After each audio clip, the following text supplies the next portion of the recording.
Back in the day, did the different areas work with each other a lot? I mean, we say DPGs from two different areas, Right. or was it more divided? And how different is that from now? Um, you had records like Mac 10 and Corrupt and Dog Pound. Mac 10 from Inglewood, Corrupt from the '60s, Daz from Long Beach. You know what I mean? So that was, you had situations like Snoop and Suge Knight partnering up and building Death Row Records. You know what I'm saying? So yeah, I think definitely. Even like my big homies, Key Rock used to be always be with Suge Knight. You know what I mean? Draws would be with Suge. So yeah, you always had instances where, you know what I mean, people from different sides of the tracks would be able to find some mutual ground. It was it different then than it is now? Easier or kind of the same thing? You know, the lines are less blurred than they used to be. It's tricky. More blurred, I guess. Nah, you know what this is? Let me tell you a thing about gangbanging. Gangbanging is like a volcano. Don't ever get comfortable in a volcano. You know what I'm saying? It could go. It could blow. So it's never like it calm down and it's placid. It's chill right now. It's gonna go up again though. Not to just be grim, but that's kind of the reality of that. You know what I'm saying? So it can seem like it calmed down, and it'll be a sick ass summer like this summer. This past 2016 was a deadly summer in LA. Niggas died. Gangbanging was cracking. So, you know what I mean? It's like sometimes it flare up, and then other times it'll chill.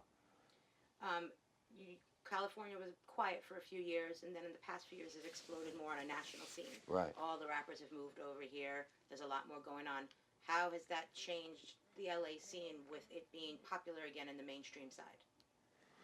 Um, I mean, the clubs might be a little bit more, you know, rapper feel. It might be more artists out here. It might be more like celebrities out here in the club, hip hop celebrities and shit. But for the most part, it's the same. Hollywood has changed. The streets ain't really changed like that. The club scene, like I said, you might see a little bit more diverse amount of people. It might be a lot of people from the east and from down south that's out here, recording, doing their thing, and they probably gonna be in the club. Which gives you an ability to, with more rappers being here, does that give you an ability or other, Los Angeles artists to work with people they would not normally get the opportunity? Yeah, when people come in town and they connect, yeah, that's what they do. And then when we go on their side, it's the same. So I think you end up hearing them records where you might hear somebody from the east and somebody from down south on a mustard tape. You know what I'm saying? Or hear one of us on one of their records. You know what I'm saying? And be like, that happened because they was out in LA and they pulled up to the studio. And then it was a vibe and everybody just done records. You know what I mean? So, like Young Thug was in the studio when we did Fuck Donald Trump. You know what I'm saying? And Duke was there. You know what I mean? Just because they was in LA and they pulled up on us. Who are the biggest names in the hip hop from California right now? The most relevant people in hip hop that are from here? You want me to name names? Whatever you're comfortable Hey, no, with. I'm gonna be honest. I'm gonna give everybody their props because, I feel like I'm gonna be political and give everybody their props. You know what I mean? Because I'm gonna be a real nigga and just salute everybody that's winning, just based on that's what I'm supposed to do. But I got my few that I believed I resonate with their stuff more than others. But I salute everybody doing their thing because this shit wasn't built after Death Row crumbled. So everybody that got their lane and really became successful, that was hard work. That was not easy. And you gotta respect and salute that. So with the hip hop community now, you and whoever else that we didn't name, what's your responsibility to the culture? I think everybody's responsibility is to be authentic as they can be and be, as whether we like it or not, we leaders now. We've been here long enough, we have influence, we leaders. So everybody gotta embrace that as best they can, I think. And, I feel like just make their best offerings and you know what I'm saying? Like be great as you can be. We got some big shoes to fill. We came out to some great shit. So I feel like, that's our job is to live up to that and then try to exceed that. And your biggest challenge is? My personal biggest Your challenge? personal and hip hop. Um, Like speak for you and then speak for this coast. I think my biggest challenge would be balance. You know what I'm saying? I think that's something that, you know, demands a lot of work to figure out how to balance things. Because life is not like you could just do one thing. You got to be able to work on this, work on that, come back to that, and master that. You know what I'm saying? So I think that's one of the biggest challenges for anybody, but especially me. And then just for the coast, I think, you know, making sure that when the music stop, everybody still means something, it's still powerful, and still can move forward in different ways. That's the most important thing to me, is that, you know, all this work everybody putting in, all this sacrifice, everybody putting their face on posters, and that's forever. Them lights don't go off, you know now. So I just want everybody to be, you know, everybody not gonna be a Dr. Dre and go get a B.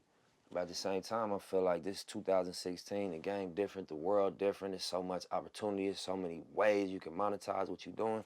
When the music stop, everybody should be good. You feel me? And I feel like, you know, that's another responsibility. Everybody should, in my opinion, pull the resources and make sure that, you know what I'm saying, when you get the birdie in your ear, you spread the word and, like, empower the coast. You feel me? If you with that, if you stand for that, if you believe in that. I believe in that. I feel like as big as this thing get, it's better for everybody. Yeah. And then who are you most influenced by across the board? Sound-wise, producer-wise, rapper-wise? Personally, what's your biggest influence? From the coast or just in hip-hop? In hip-hop and then from the coast. In hip-hop and then from your area. I think I'm influenced by Snoop Dogg, by Jay-Z, by Rick Ross, you know what I'm saying, them three, and by Puff. Really them four.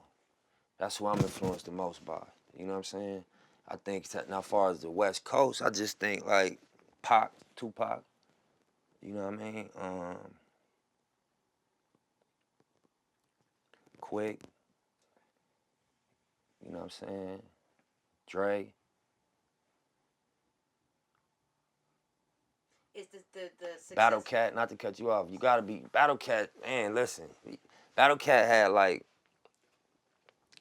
middle school, high school, was the soundtrack to every party, every backyard. It was a Battle Cat. When all that crip walking popped off and that became a big thing, that was the Battle Cat was the soundtrack to that. And there was a lot of baby Battle Cats copying the sound.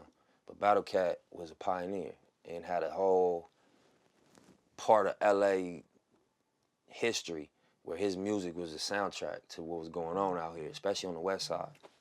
Yeah.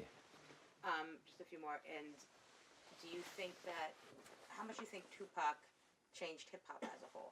I mean, everybody just comes back to him as kind of like this wild West Coast dude, although from New York and all that. What do you think his role is, and can you believe he's as big as he is in hip-hop? Is it equal in California, or are you tired of him? He wants to say we're tired of Tupac, but he doesn't want to admit it. Me? Nah, I'm gonna be honest with you. This was incredible about Tupac. Tupac died when he was 25. Think about that. You know what I mean? That's incredible. We didn't even recognize how incredible that was. That was incredible. Who does that? Grammys, movies, multiple albums, double albums, and all in a short span of time. And going to jail, shooting at the police, doing all this at the same time. And getting off.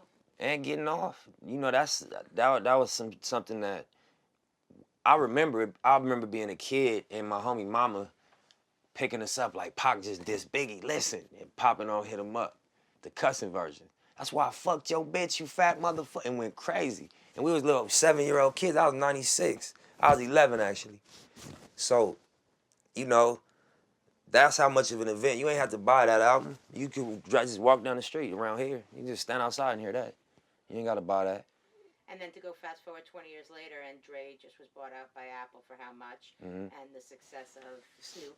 I mean, it's pretty amazing to see what those guys have become after 20 years of hip-hop. Right. And what the culture allowed them to grow into or enabled them. Man, Disney couldn't have wrote that story. You know? That was crazy. Niggas from Compton and Long Beach. You know, imagine that.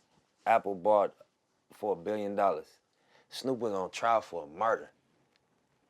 Like, you know, to go to the county jail and fight a murder in LA, what that feels like.